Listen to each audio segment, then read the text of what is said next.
power to judge is the power to settle disputes fairly and impartially, and so judges are critical to the workings of our republic.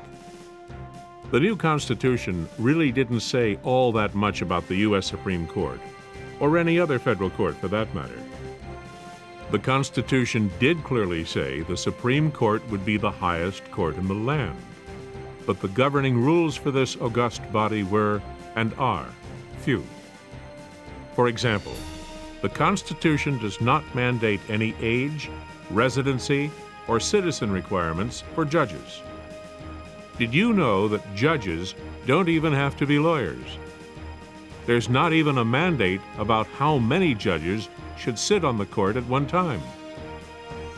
But the lack of specificity shouldn't be taken as a lack of interest in the judiciary by the framers.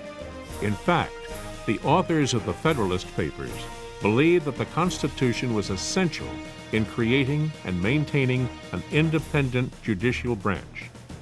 Judges had to be protected from the popular will of the day and only be focused on enforcing the Constitution.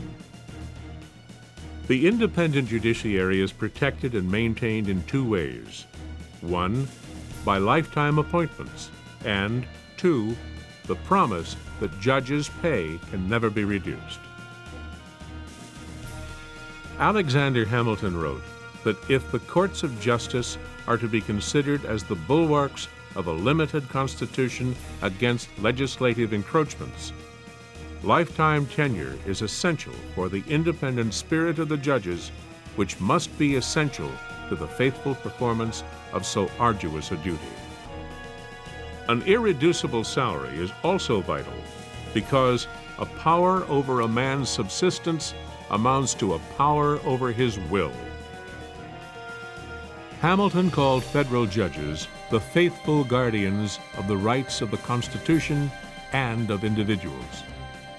The courts were an intermediary between the people and the other two branches, so the courts could keep the other branches within their constitutional limits.